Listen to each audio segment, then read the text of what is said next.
Hi everyone, thanks for listening to the Scandinavian History Podcast. Last time, we talked about Jorvik, the most important city in Scandinavian-controlled England. The city was an important hub in the Viking trade network that connected the North Atlantic with the Mediterranean and the Middle East. And at its peak, Jorvik was the second largest city in England with an impressive 10,000 inhabitants, or thereabout. Despite its riches and place as a prominent trading post, or perhaps because of it, Jorvik had a turbulent political history under Scandinavian rule. The Viking kings replaced each other with a frequency that can't have lent itself to stable local government. In the end, the last Viking king of Jorvik, Eric Bloodaxe, was ousted and killed. His Scandinavian realm was absorbed into the Kingdom of England, and Jorvik eventually became York. Even though both Norwegian and Danish Vikings made a few attempts to reclaim the city, it would never again have a Scandinavian ruler. Not even for a short, unstable while. The Anglo-Saxons had been triumphant, and they had driven out the Scandinavians from England once and for all. Or at least, so they thought. This time, we'll eventually see that illusion come crashing down when the descendants of Vikings will invade and put an end to the Anglo-Saxon kingdom. But the invasion won't be coming from Scandinavia. Instead, the threat will appear from a completely different direction, from the south. The star of today's episode is the Viking sea king, Rollo, known to us from several more or less dodgy sources, one of them being the History Channel's hits TV series Vikings. But unlike what contemporary pop culture would have you believe, Rollo was not Ragnar Lothbrok's brother. They weren't even contemporary, and when Rollo was sailing up the river Seine, Ragnar Lothbrok's raiding days had been over for a long time. Today, we'll talk about how a Viking force under Rollo's leadership turned yet another raiding campaign against Francia into a settlement plan. It's his and his Viking soldiers' descendants who later will wreak havoc on Anglo-Saxon England.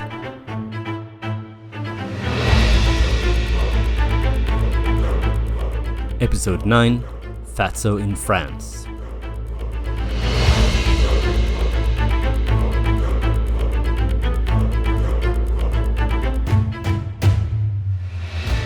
Just as they did in the British Isles, the Vikings who raided in Francia pushed further and further year by year. Step by step, they sailed further down the coast and further up the rivers, reaching ever larger expanses of territory and threatening even larger groups of the local population. Eventually, they sailed up the Loire River to Tours and Blois, and up the Garonne all the way to Toulouse. From the mid-9th century onwards, Viking raiding parties started to winter in the lower Seine Valley, and in the 860s they attacked Paris twice, only leaving it after the locals had coughed up a sufficiently large sum of money to bribe the invaders to go away. This kind of bribe, or protection money paid by more or less defenseless locals to convince Viking raiders to leave them alone, is called Danegeld. It was a standard move in the royal playbooks on both sides of the English Channel during the 9th to 11th centuries to buy off Viking attackers in this way.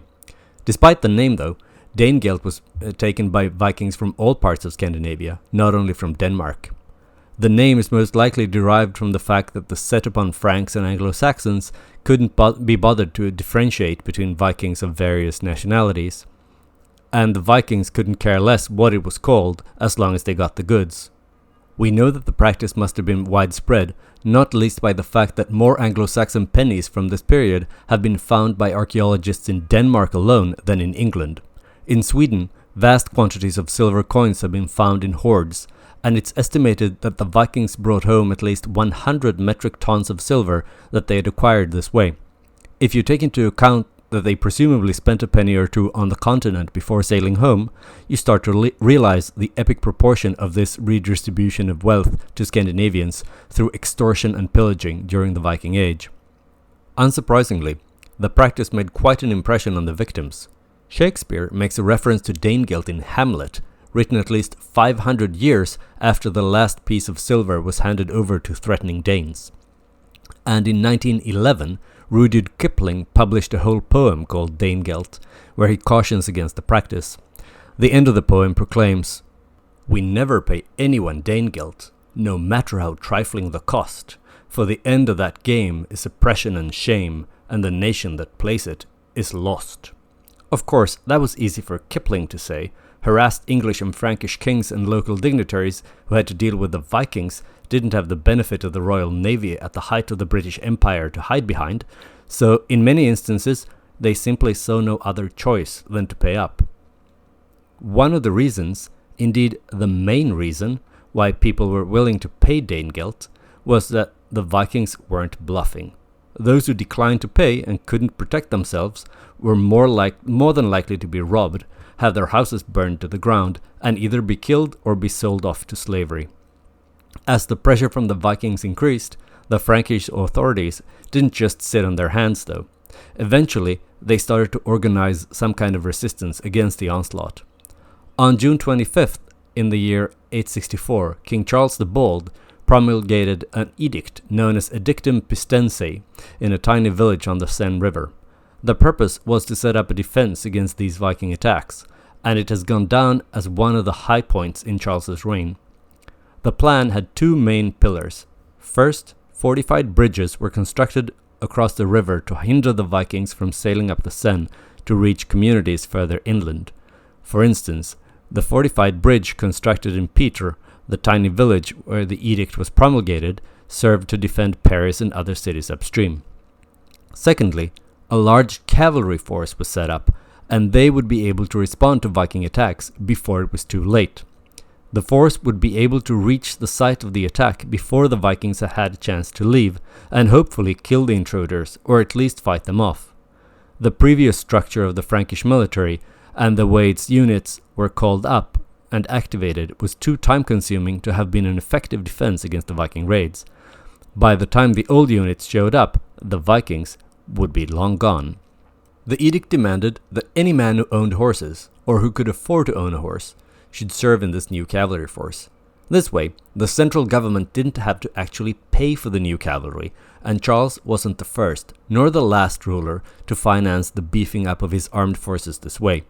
And, like in so many other similar cases, these new horse-born soldiers developed into an elite fighting unit of rich, or at least relatively well-off people, who eventually would also assert their elite status in the political arena as well.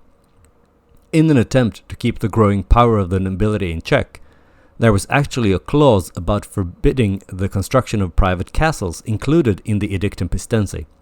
But it didn't help, and various Frankish aristocrats continued to construct fortresses on their own land. Some of them even used the Viking incursions to justify these building projects. One last Viking-related detail in the edict was a ban on the sale of weapons or horses to the Vikings. The latter was even made a capital offense.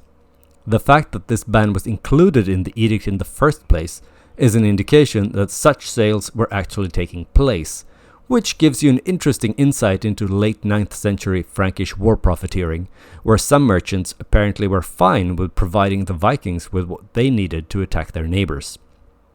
Further up the river from Petre, the edict led to 2 new bridges being built to protect Paris itself. Back in those days, all of Paris fit on the Ile de la Cité, which is an island in the Seine River. When you go to Paris today, this is the island in the city center where the Notre Dame Cathedral is located. These bridges across the Seine would be put to the test soon enough, because in the year 885, the Vikings launched a concerted attack on Paris with a fleet that some sources claim included no fewer than 700 ships, carrying maybe as many as 30 to 40,000 Vikings. More conservative estimates put the number of ships somewhere around 300, but that's still a large enough number to take the threat that they pose quite seriously. By this time, Charles the Fat was king. The leader of this enormous Viking fleet demanded Danegeld from Charles, who refused.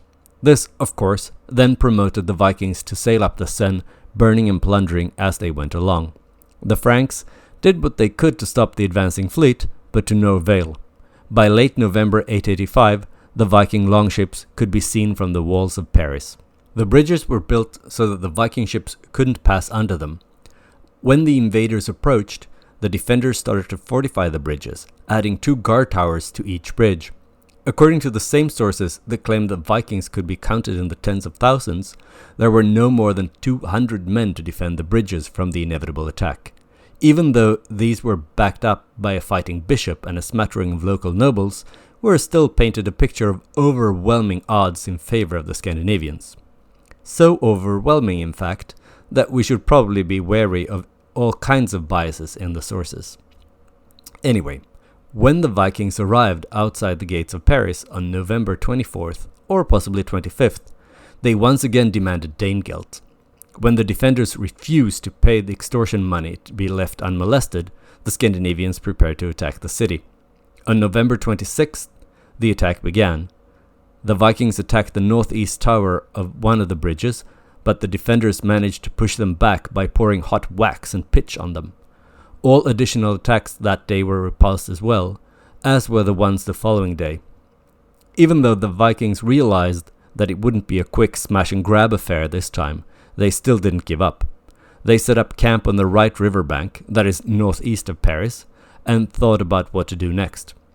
In an attempt to change things up, they decided to try to remove one of the bridges blocking the river. They attacked the bridge from a ship on the river, and at the same time they attacked it from the riverbank, trying to set the bridge on fire. This didn't work either.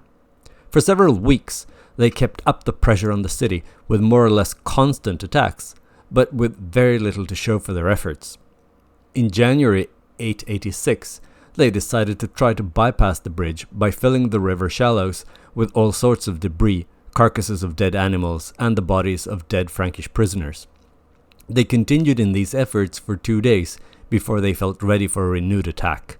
This time, they set 3 ships on fire and sent them downstream towards the bridge in the hope that it would catch fire. Unfortunately for the Vikings, the ships sank before they could cause any serious harm to the bridge.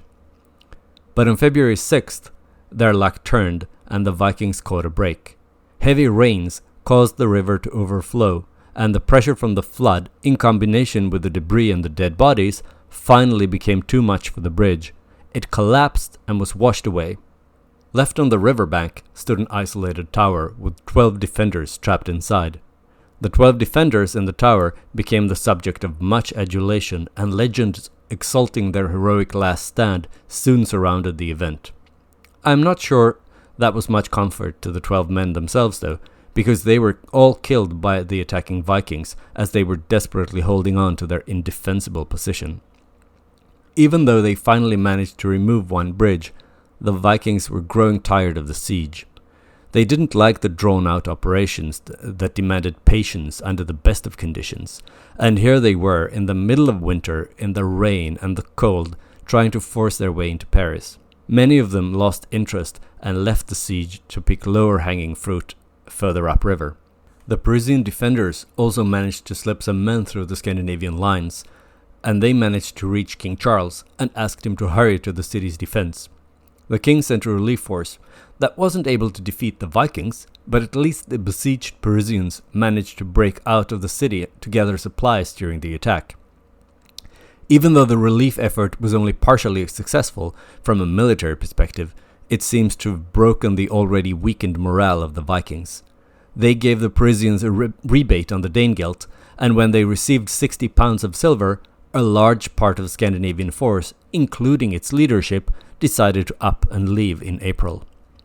But not everybody thought that a measly 60 pounds of silver was enough, considering the wealth of Paris and all the hard work they had invested in the attack. A group of Vikings decided to stay put and try to squeeze more loot out of the rich city they'd spent more than 4 months trying to capture. The leader of these tenacious Vikings was a guy history knows as Rollo, but to his friends he was known as Rolf. In the summer of 886, Rollo and the remaining Vikings made a last attempt to take Paris, but they failed.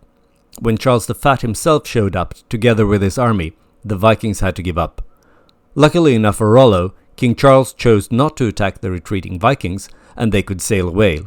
And not down the Seine and back to Scandinavia, but up the river, onward to Burgundy, where they robbed, ravished, and raped with all the pinned-up aggression of someone who hasn't been able to pillage properly for months.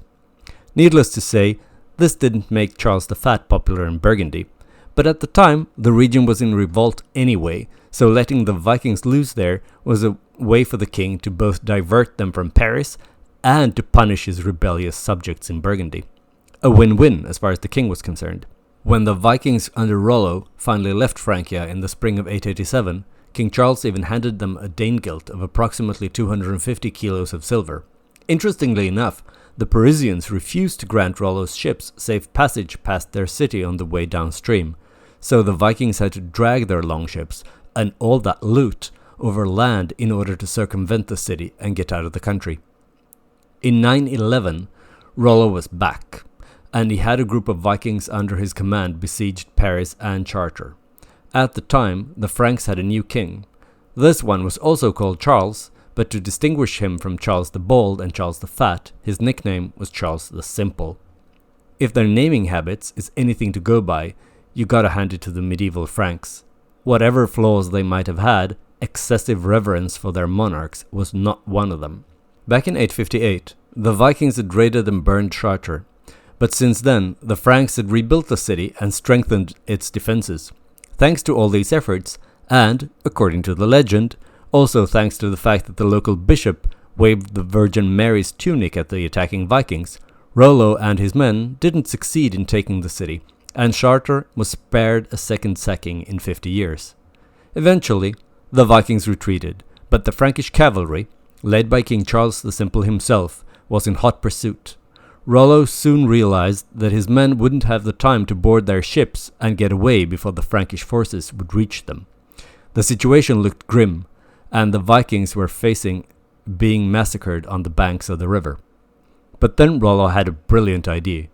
He ordered all of the livestock that his forces had brought with them to be brought forth and be slaughtered in a defensive line between the ships and the approaching Frankish cavalry. And it worked. The sight and smell of massive piles of animal corpses stopped the advancing horses in their tracks. When Charles the Simple realized how Rollo had managed to avoid certain death for himself and his men, he was mightily impressed. So impressed, in fact, that he decided to try and strike a deal with the Viking leader.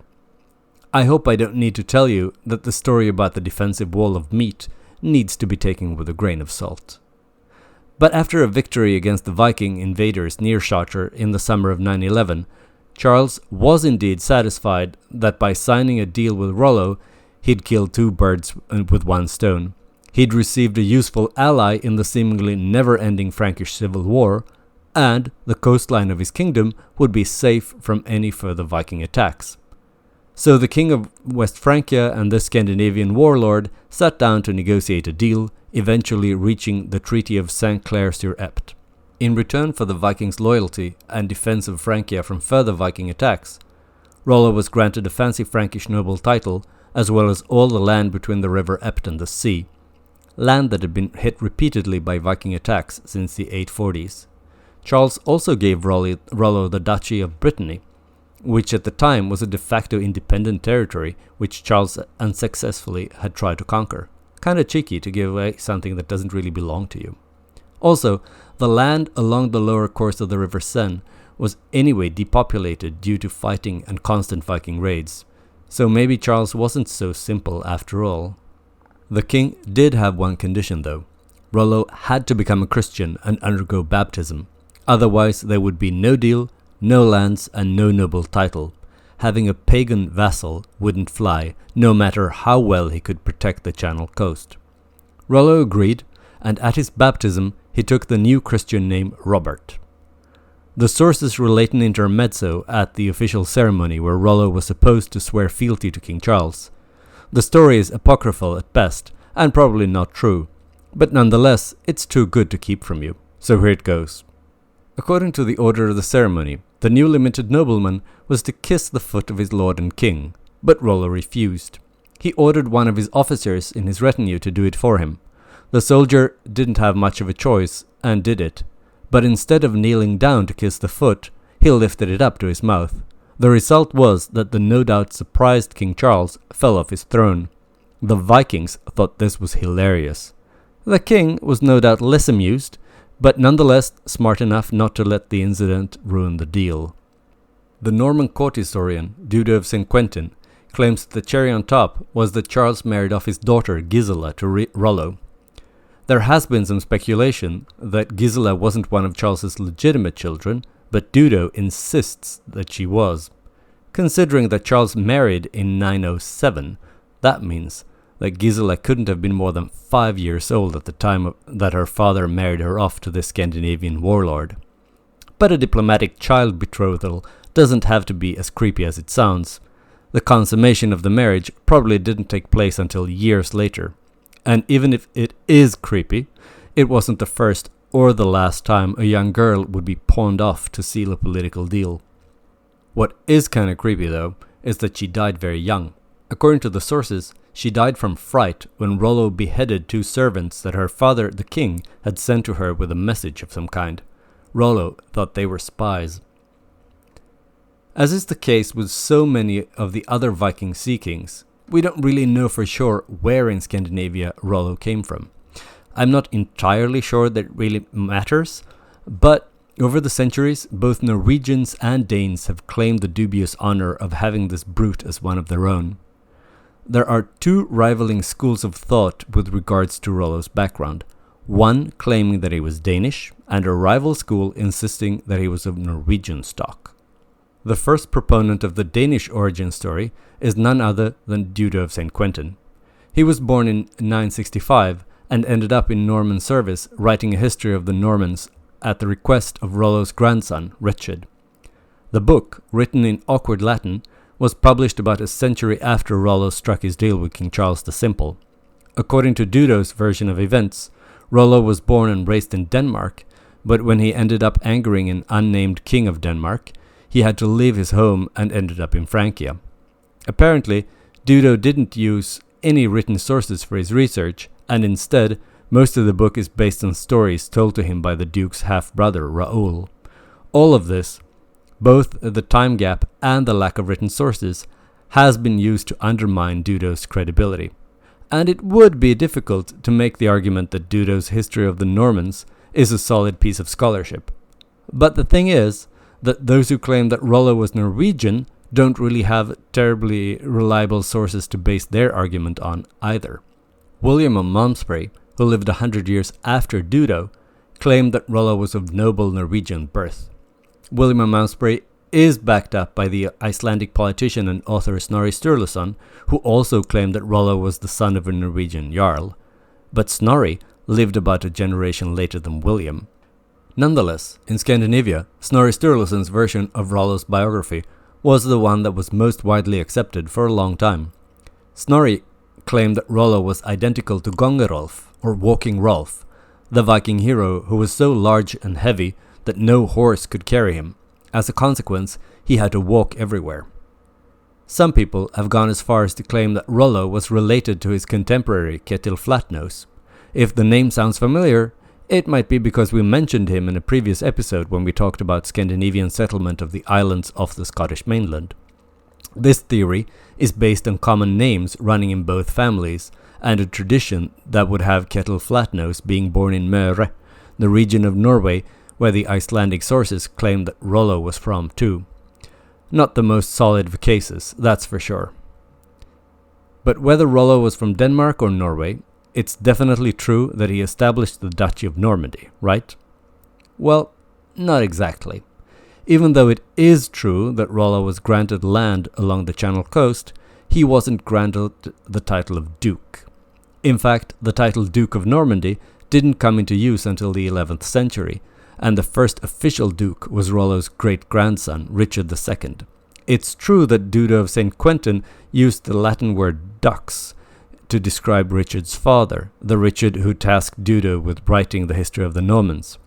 But that could just as well has been Dudo's trying to say military leader in his awkward Latin, because we have no external recognition of Richard I as Duke of Normandy. But what's in a title? What really matters is that Rollo was granted this land between the river Ept and Riesel, and that he then divided up this land between those who had fought with him. His closest men received large estates, which made them rich landowners. Others received more modest allotments. Even though in some limited areas the Scandinavians became the dominant population, on the whole, the men who arrived with Rollo would not have been enough to make any long-lasting demographic change in the region. But thanks to continued Scandinavian immigration from the Danelaw and renewed waves of raiders and settlers from Scandinavia itself, the new inhabitants avoided complete absorption into the local Frankish population for some time. We see this in several place names in the area that still are distinctly Scandinavian, such as Delbecq, Bågeby, and several places called Lalonde, the latter being a corruption of the Scandinavian word for grove, possibly in reference to sacred groves where sacrifices to the gods were performed. The most obvious place name with Scandinavian roots has to be Normandy itself, the land of the Normans, and Normans being Northmen, men from the north. But with time, the Scandinavian settlers were assimilated into the local Frankish society. Considering that most of the newcomers were men and therefore had to marry local women, this development isn't exactly shocking. Within a few generations, the Vikings went totally native. They adopted Frankish habits, and they discarded their old gods in favor for the Christian religion. They also switched to speaking French, even though Dudo of St. Quentin mentions that Richard, Rollo's grandson, was taught to speak Danish. Well, actually, Dudo claims that Richard was taught Dacian, but I chalk that up to his awkward Latin as well, since it's unlikely, to say the least, that the leader of the Normans would have been taught to speak an extinct ancient language from Eastern Europe. Anyway, all of this French culture, language, and religion didn't slake the Norman appetite for battle, though. The Vikings turned into knights. Rollo's son and heir was called William Longsword, and William's son was known as Richard the Fearless. These Norman leaders expanded the borders of Normandy and turned it into one of the strongest political units in the kingdom. Nominally, the king was still superior to the Dukes of Normandy, and they were meticulous about paying homage and pledge their loyalty to the king. But for all intents and purposes, Normandy was more or less independent, or at least autonomous. The dukes minted their own coins, collected taxes, appointed priests and bishops, and ran their own justice system. They even had the right to raise an army of their own. And soon enough, they would put that army to good use.